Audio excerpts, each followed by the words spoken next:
This story is titled, She Took a Break from Our Relationship, Found Lovers, and Wanted Me Back. But I said no. Hi everyone, before we dive in, a quick favor. If you enjoy content like this, please hit the subscribe button. It's free, supports the channel, and make sure you never miss out on amazing videos. Alright, let's get started. Hey Reddit, you ever have someone flip your entire world upside down over takeout and a Netflix episode? Because that's exactly how my 5-year relationship with Elena started crumbling on a regular Wednesday night. Nothing special about it. Just me, her, and some leftovers from our favorite Thai place. But that's when she hit me with those ridiculous words. I think we need a break. Now, I'm not the kind of guy who panics easily. I've built my life with steady hands. I own my house, have a solid career in IT, and like to keep things simple. That's why her little announcement threw me off for like half a second. Then it clicked. Elena wanted space. Fine, I thought. Let her have it. But she wasn't going to have it under my roof.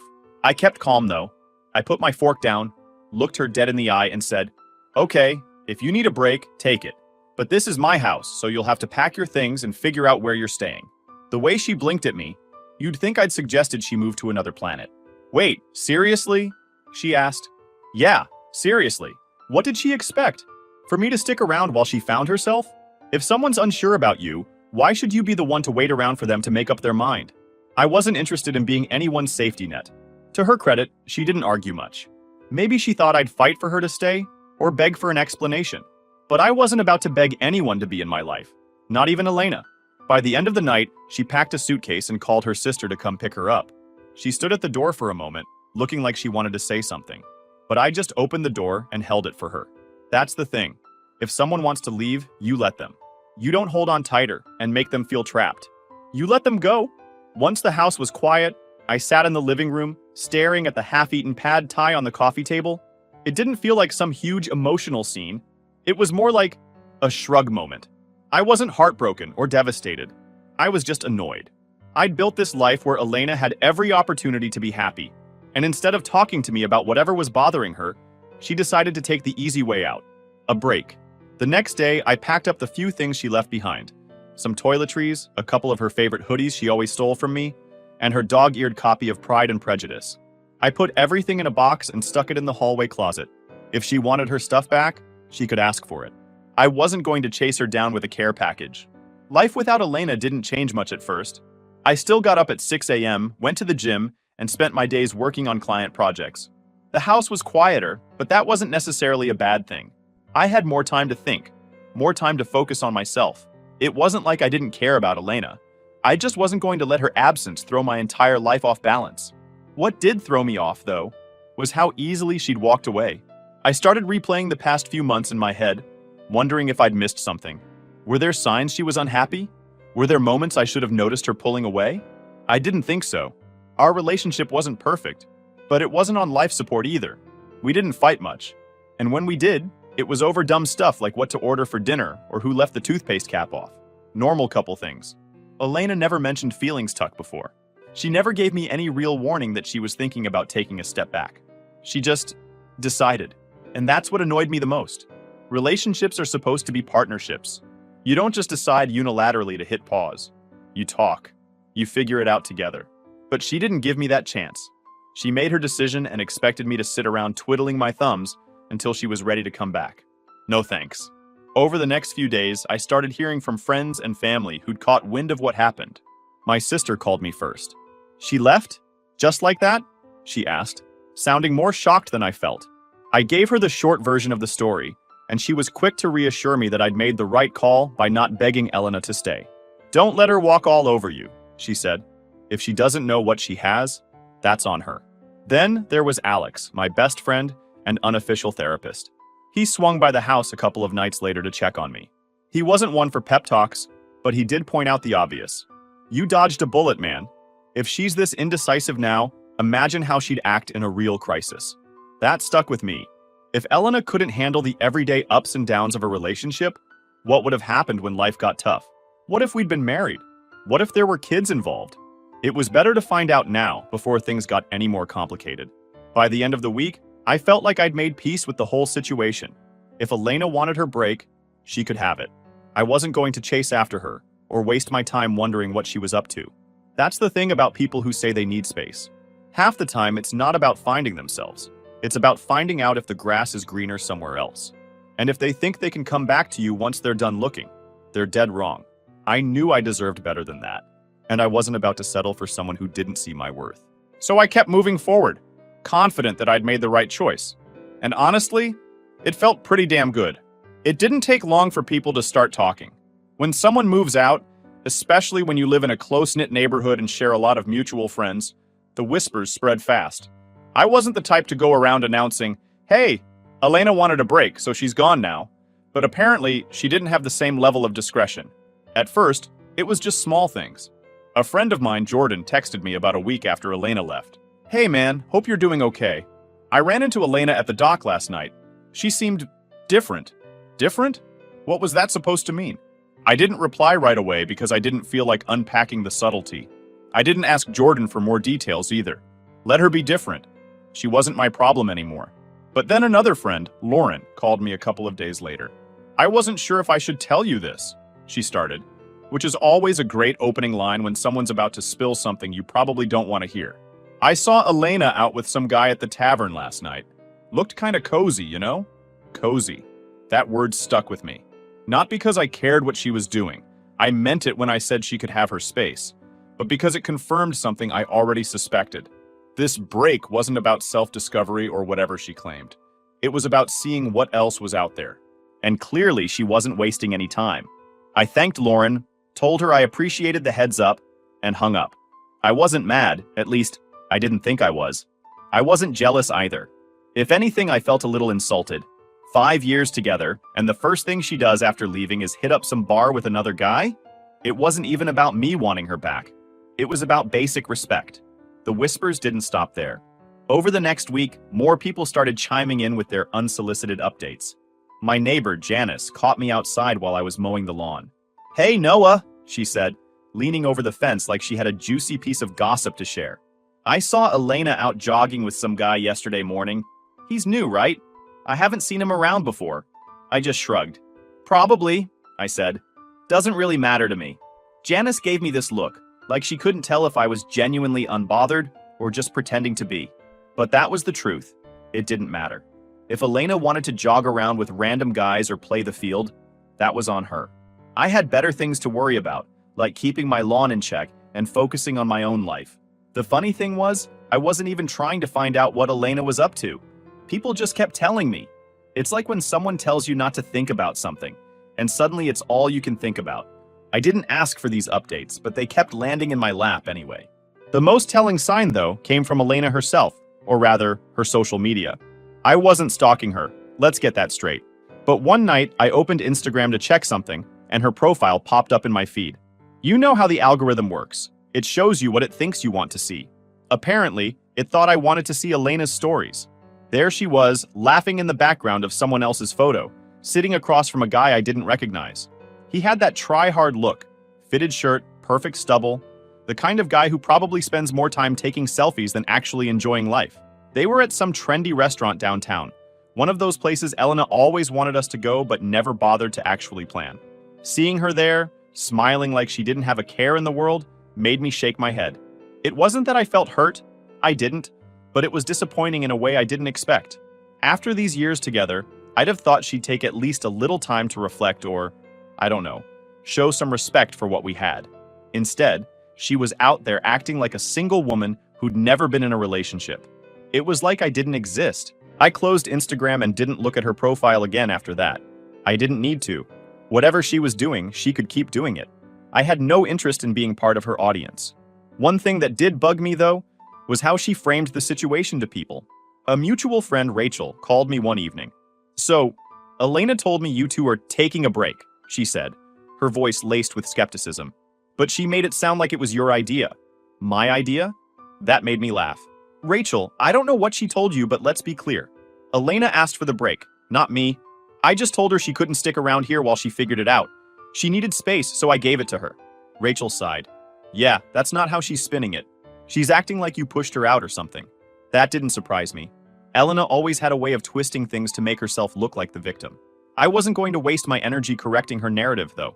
If people wanted to believe her version of events, fine. The people who mattered knew the truth, and that was enough for me. The most ironic part of all this? The more I heard about Elena's escapades, the more confident I felt in my decision to let her go. She wasn't the person I thought she was. Or maybe she was, and I just hadn't been paying attention. Either way, I didn't feel like I'd lost anything. If anything, I felt like I'd dodged a long-term headache. Every time someone told me about another guy she was spotted with, I'd just nod and move on. It became a joke between me and Alex. "Man, she's going through them like a buffet," he said one night. I laughed because it wasn't far from the truth. Elena wasn't finding herself. She was just trying to fill whatever void she felt with attention from random guys. And that wasn't my problem anymore. By the end of the second week, the whispers started to die down. Maybe people got tired of keeping me updated, or maybe Elena's antics weren't as interesting anymore. Either way, I felt a sense of relief. I didn't need to hear about her life. I was too busy living mine. Here's the thing. When someone shows you who they are, believe them. Elena showed me she wasn't serious about us. She wanted to see what else was out there, and I wasn't about to stop her. But I wasn't going to wait around for her either. I had my house, my life, and my dignity. And that was worth more than any relationship with someone who didn't know what they wanted. 3 weeks after Elena left, I got a text from her out of nowhere. Just 4 words. "Can we meet up?" "No." "Hello." "No. How are you?" Just straight to the point. Honestly, I laughed when I saw it. After everything, now she wanted to talk. I wasn't about to jump at the chance to sit down and rehash whatever nonsense was going on in her head. But I'm not one to leave things unresolved either, so I replied, "When and where?" She suggested the park we used to go to all the time. This little spot downtown where we'd sit for hours, pretending life wasn't as hectic as it was. I agreed, mostly because I wanted to see what excuse she'd try to pull out of her hat this time. Part of me already knew this wasn't going to be an apology. It'd be some half-baked attempt to justify her actions. The day of the meeting, I showed up 10 minutes early. Not because I was eager, but because I didn't want to give her the satisfaction of arriving first and feeling like she had the upper hand. I grabbed my coffee on the way and sat at a chair near the big fountain, sipping slowly as I waited. When she came, I noticed 2 things. First, she looked like she'd been overthinking everything. Hair tied up, no makeup, wearing that oversized sweater she always reached for when she felt guilty about something.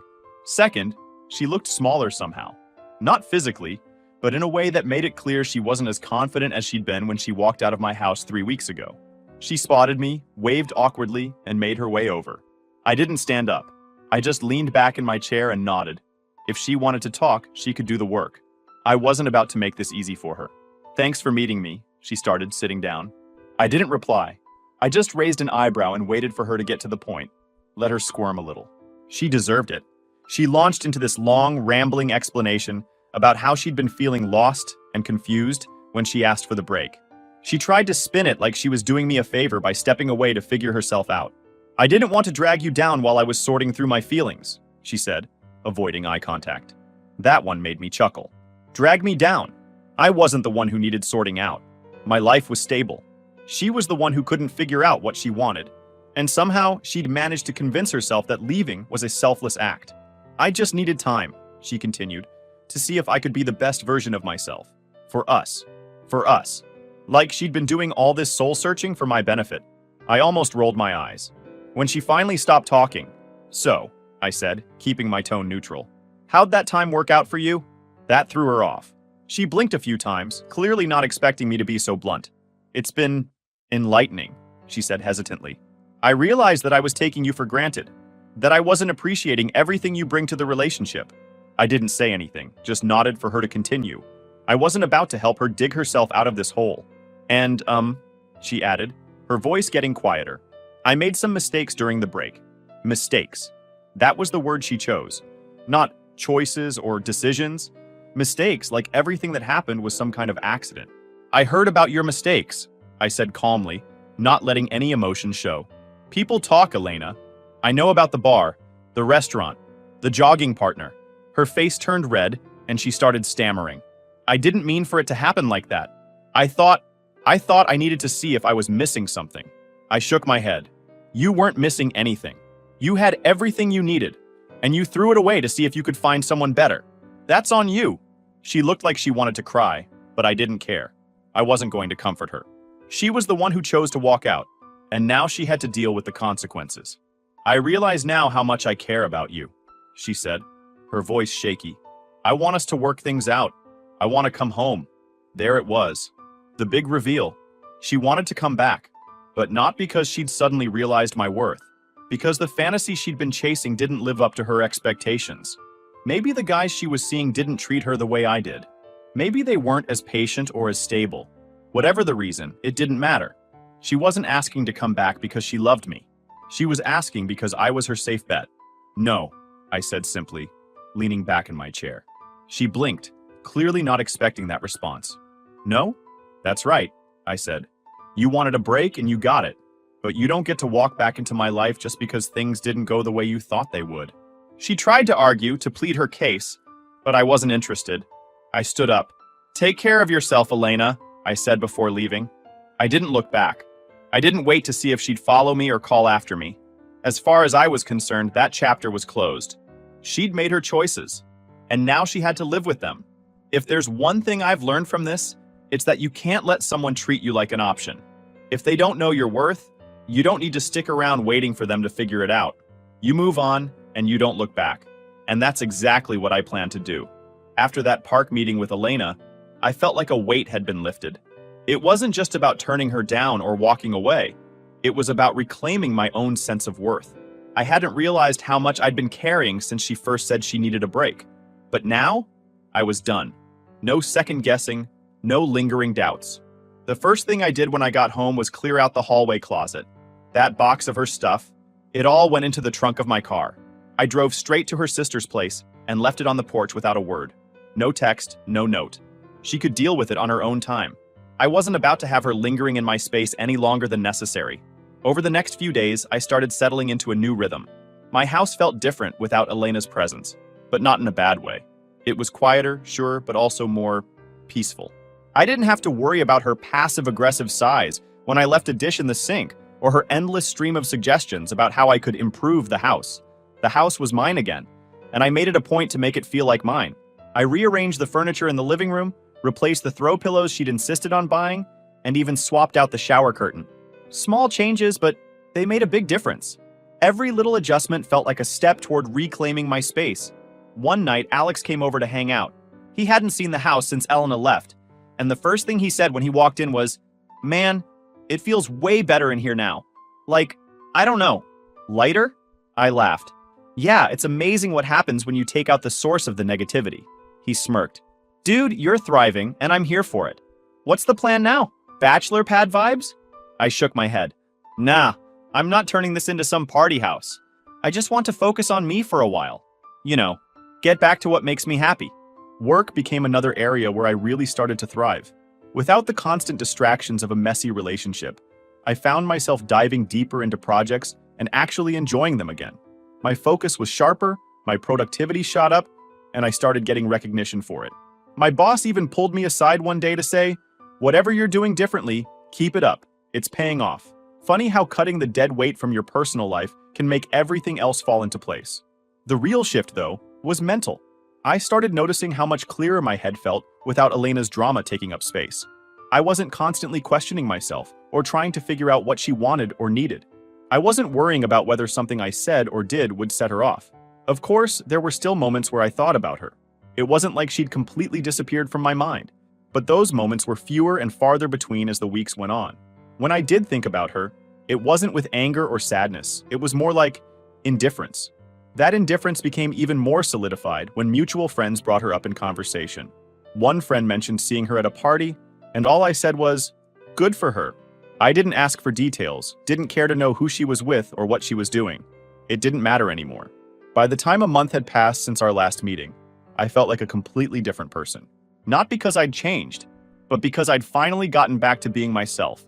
The version of me that didn't have to compromise for someone else's comfort. One of the best parts of this whole journey was realizing how much stronger I was than I'd given myself credit for. When Elena left, I could have let it break me. I could have spiraled, wallowed in self-pity, or tried to win her back. But I didn't. I stood tall, kept moving forward, and built a better life for myself in the process. It wasn't about proving anything to her, or to anyone else for that matter. It was about proving something to myself. And I did. Sometimes, the best thing you can do for yourself is let go of what's holding you back. Whether it's a toxic relationship, a dead-end situation, or just a mindset that's keeping you stuck, letting go can be the most liberating thing in the world. For me, that meant saying goodbye to Elena and everything she represented, and it was worth it. And now, standing taller than ever, I can say with complete confidence, I made the right choice. It had been about 6 weeks since Elena and I had any kind of contact. I wasn't checking her social media, I wasn't wondering what she was up to, and I definitely wasn't missing her. To me, that chapter was closed. So when I got a text from a random number saying, "Hey, this is Ryan. Can we talk? It's about Elena," I almost didn't respond. Ryan? Who the hell was Ryan? I wasn't interested in any drama, and the idea of getting sucked into Elena's orbit again made me shake my head. But curiosity had me. I texted back a simple, "What do you want?" His response came quick. "It's better if we talk in person. Can we meet?" I had no idea what this guy wanted, but something about the message felt off. If it were Elena reaching out, I wouldn't have given her the time of day. But this was different.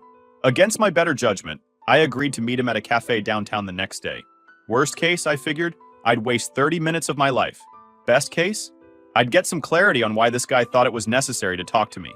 The next afternoon, I walked into the cafe and spotted him right away.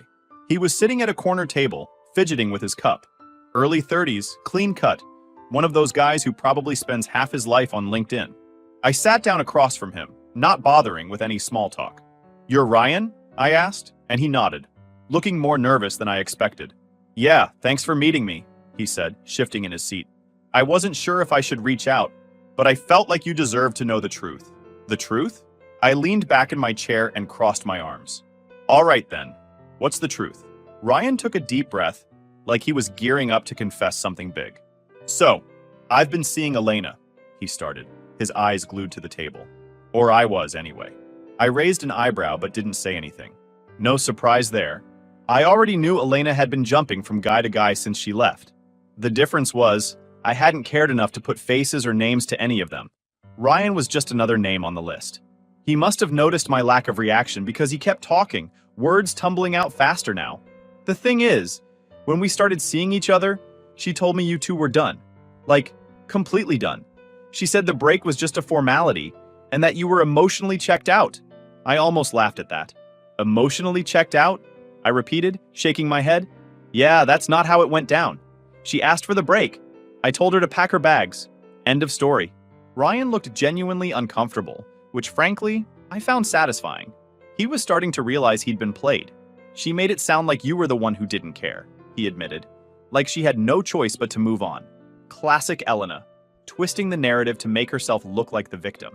It didn't surprise me, but it did confirm one thing. She hadn't changed. Not even a little. "So why are you telling me this now?" I asked, leaning forward slightly. "What's the point?" Ryan sighed, running a hand through his hair. "Because I started noticing things. Little things that didn't add up. She'd mention you in passing, like you were still in the picture somehow. She'd tell stories about your house, about things you used to do together, and it didn't make sense if she was really over you." I didn't say anything, letting him keep digging his own hole. The longer he talked, the more apparent it became that he'd been strung along just like I had, except I'd woken up to it a lot sooner. "She wasn't honest with either of us," he continued. "She made me think you were the bad guy, but now I see it. She was keeping her options open, playing both sides. And when things between us started falling apart, she started talking about wanting to go back to you." There it was. The real reason he wanted to meet. Ryan wasn't here to clear his conscience. He was here because he'd been burned, and he didn't want to go down alone. "Let me get this straight," I said, my voice calm but firm. "She told you we were done, made you think I didn't care, and then tried to use me as a backup plan when things with you didn't work out?" He nodded, looking sheepish. "Pretty much." I leaned back in my chair and let out a low chuckle. "Sounds like you've had a rough time, man. But here's the thing. I already knew she was like this. That's why she's not in my life anymore." Ryan looked surprised, like he expected me to blow up or feel betrayed. But why would I? Elena had shown me exactly who she was. I didn't need Ryan to validate what I already knew. For a moment, we sat there in silence. Ryan fidgeted with his cup again, clearly unsure of what to say next. Finally, he looked up at me and said, "I just thought you should know. I didn't want you to think you were crazy or anything." Crazy? I repeated with a smirk. "I'm not the one who got played. I saw through her the moment she asked for that break. You, on the other hand." I let the sentence hang, letting him feel the weight of his own choices. To his credit, Ryan didn't try to defend himself. He just nodded, like he knew he'd screwed up by getting involved with her in the first place. When we finally stood up to leave, Ryan hesitated for a moment before extending his hand. I considered ignoring it but decided to shake it anyway. No point in holding a grudge against someone who was just as much a victim of Elena's games as I'd been. "Good luck," he said, his voice quiet. "I hope you find someone who deserves you." "You too," I replied, though I wasn't sure he'd learned his lesson yet. On the drive home, I couldn't help but laugh at how messy the whole situation had become. Elena thought she could keep both of us on a string, but instead she ended up with neither. It was poetic, really. She'd played herself. After my little chat with Ryan, I was done. Done with Elena, done with her drama, done with everything that even remotely involved her. I'd thought the door had already been closed when I walked out of that park, but meeting Ryan put the final nail in it. The confirmation that she had been stringing both of us along, that was all I needed to wipe my hands clean of her nonsense for good. But of course, Elena wasn't about to let things end quietly. A couple of days later, she texted me again. "Hey, can we please talk? I've been doing a lot of thinking, and I really want us to work this out." I didn't even bother replying. What was there to talk about? She didn't get to come crawling back just because things didn't work out the way she wanted. Silence was the only response she deserved. Ignoring her didn't stop her from trying, though. Over the next week, she sent more texts. Some were apologies, full of self-pity and regret. "I know I messed up. I wish I could take it all back." Others were attempts to guilt me into responding. "I just need closure." Don't I deserve that? No, she didn't. Closure wasn't something I owed her. Then came the calls. I'd see her name pop up on my phone screen, and every time I'd hit decline without a second thought. It was almost laughable how desperate she was getting.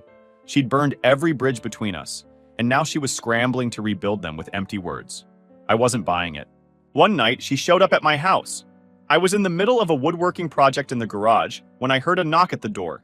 At first, I thought it was Alex, dropping by unannounced like he sometimes did. But when I opened the door and saw Elena standing there, I sighed. She looked different. Not in the "I've been working on myself" kind of way, but in the "I'm not handling this well" kind of way. Her hair was messy, her eyes were red, and she had this pitiful look on her face that might have worked on someone else, but not me. "What do you want, Elena?" I asked, leaning against the doorframe. She hesitated, probably trying to come up with the perfect thing to say, but all that came out was, "I miss you." I almost laughed. Miss me? The guy she thought she could keep on standby while she tested out her little flings? Yeah, no thanks. "I don't know what you want me to say," I told her. "You made your choice and I made mine." "I made a mistake," she said quickly, her voice trembling. "I thought I needed something different, but I didn't. I had everything I needed with you, and I was too blind to see it." I crossed my arms and gave her a long, hard look. "You think you can just show up here, say a few nice words, and I'll forget everything you did? That's not how it works, Elena." She started to cry then, tears streaming down her face as she tried to plead her case. I didn't know what I was doing. I was confused and I got caught up in my own head. "I'm sorry, Noah. I really am. Can't we just start over?" Her tears didn't move me. They might have worked on Ryan or whatever other guy she'd been messing with, but I wasn't about to fall for it. Starting over wasn't an option. "I'm not interested," I said firmly. "You wanted space, you got it. You wanted to explore other options, you did. Now you're dealing with the consequences of your actions. That's not my problem." She stood there for a moment, stunned into silence. Then she tried one last angle. "What about everything we built together? Doesn't that mean anything to you?" "Look," I said, my voice calm but firm. "I don't hate you. I'm not angry anymore. But I'm not going to let you back into my life just because you realized you made a mistake. You need to move on, Elena." "I have." Her face crumpled, and for a moment, I thought she was going to argue again. But instead, she just nodded, wiping her tears with the sleeve of her hoodie. "I'm sorry," she said quietly, "for everything." I didn't respond. What was there to say? I closed the door as she walked away, not bothering to watch her go. I felt nothing. No sadness, no anger, no regret, just relief. She was out of my life for good, and that was exactly where she needed to stay.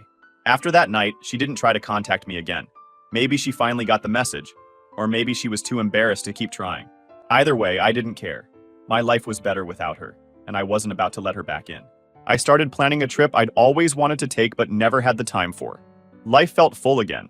Not because of anyone else, but because I was building it on my own terms. No games, no drama, just peace. Here's the thing. People like Elena don't change. They might say all the right words, cry all the right tears, but at the end of the day, their actions speak louder. And her actions told me everything I needed to know. She didn't value what we had. She thought she could walk away, try something new, and come back when it suited her. But that's not how life works. Not with me, anyway. I don't regret the time we spent together, but I also don't miss it. That chapter of my life is closed, locked, and the key's been thrown away. If she's smart, she'll learn from this and do better with the next guy. But me? I've already moved on. As for Elena, the first I heard about her downfall came from Janice, my nosy neighbor, who had a knack for keeping tabs on everyone in the neighborhood. "Noah," she said, "did you hear about Elena?" I hadn't, of course, because I wasn't going out of my way to keep tabs on her. "What about her?" I asked, more out of politeness than genuine interest. Janice lowered her voice like she was about to spill state secrets. Apparently, she lost her job. Something about messing up a big project and getting into it with her boss. I just nodded, not bothering to say much. I wasn't going to gloat about her misfortune. Not out loud, anyway. Over the next couple of weeks, more stories about Elena started trickling in, each one worse than the last. First, it was the job. Then, I heard through a mutual friend that her living situation wasn't going well either. Turns out she'd been staying with her sister after our breakup, and things had gotten tense. Her sister apparently got tired of Elena's freeloading and told her she needed to find her own place. From what I gathered, Elena wasn't exactly drowning in options. She'd burned a lot of bridges, and most of the people she'd leaned on in the past weren't interested in helping her anymore. She ended up renting a room in some sketchy apartment across town, far from the cushy life she'd been used to. Inside, I couldn't help but feel a little vindicated. She'd been so eager to walk away from the stability I'd offered her, only to end up sinking her own ship.